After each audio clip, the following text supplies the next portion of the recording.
You know that dingy, cracked grout between your tiles? It can be a real eyesore. But is it just a cosmetic thing?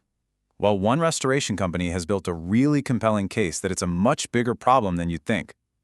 In this explainer, we're going to break down their argument step by step to see how they turn a simple household annoyance into a pretty serious concern. All right, so here's our game plan. First, we'll figure out what bad grout even means. Then, we'll dive into why it's more than just ugly. After that, we'll check out their proposed solution, the tech behind it, and finally, the customer reviews they use to back it all up. So where does this all start? Well, according to them, the first step is just a simple look around your own home. They lay out 3 key signs that your grout might be in trouble. And this is the central question they want you to ask yourself. It's a really simple prompt, but it's designed to make you stop and actually look at something in your home you've probably been ignoring for years. First up, the most obvious one. It's just plain dirty. We're talking about that stubborn discoloration and grime that just won't go away, no matter how much you scrub. That's your first red flag. Next, you want to look for cracks. This could be tiny little hairline fractures or bigger, more obvious splits between the tiles. It's a clear sign that the grout is getting old and brittle, and it's starting to lose its grip. And then there's the final stage, which is the most severe. You have chunks of grout that are completely missing. You can see actual gaps where there used to be a solid line. That leaves the edges of your tiles totally exposed. Okay, so you see the cracks and the dirt. So what? Well, this is where their argument takes a really interesting turn. It suddenly stops being about looks and becomes a direct threat to your home's health and even your personal safety. See, grout is porous by nature, so those little cracks and gaps, they're not just empty space. They're perfect little pockets for moisture, soap scum, and dirt to collect, and that creates what they call a perfect breeding ground for mold and bacteria to grow. From here, the argument shifts again, from hygiene to your physical safety. It's a classic persuasive move, right?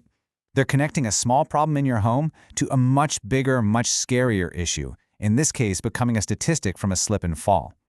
And to make that risk feel incredibly real, they hit you with this statistic. We're not just talking about a little stumble. They point out that a huge chunk of these falls, 20 to 30%, actually results in serious harm. That really raises the stakes of just ignoring the problem. And notice they don't just say you could get injured. They list specific, pretty scary outcomes like hip fractures and head injuries. This makes an abstract risk feel way more personal and a lot more urgent. So they've set up the problem and they've made the stakes feel really high. The next logical step, of course, is to introduce the solution. So how do they propose to fix all this?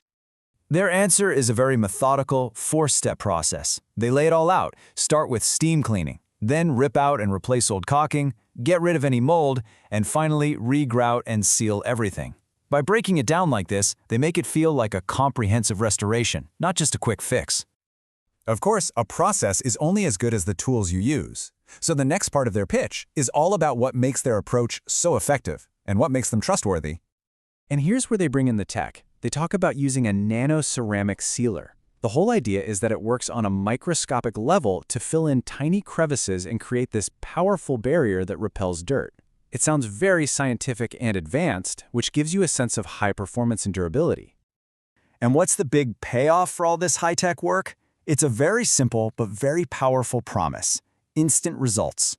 They're selling you the pure satisfaction of seeing a huge transformation right away. But to balance out all the futuristic-sounding tech, they pivot to good old-fashioned experience. By pointing out they have over 2 decades in the business, they're building a foundation of trust and credibility. So they've laid out the problem, raised the stakes, offered a solution, and backed it all up with tech and experience. The final piece of the puzzle? Social proof. What are real customers actually saying about it? This first review from Shannon hits on that wow factor. Absolutely amazed, clean, and stunning. This directly reinforces that promise of a dramatic, immediate visual change. It's all about satisfaction. Now, this next one from Anna is a bit different. It focuses on the experience itself. Words like knowledgeable and treated our home as if it was his own. That's all about easing any anxiety you might have about letting workers into your personal space. And this final review really gets down to business. On time and budget. That's huge.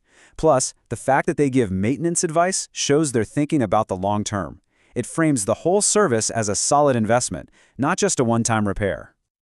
And that's the whole argument in a nutshell. It masterfully takes you from a simple cosmetic issue to a serious matter of health and safety, then presents this complete solution backed by experience and customer praise. And it brings it all back home, leaving us with this one simple but really powerful question to think about.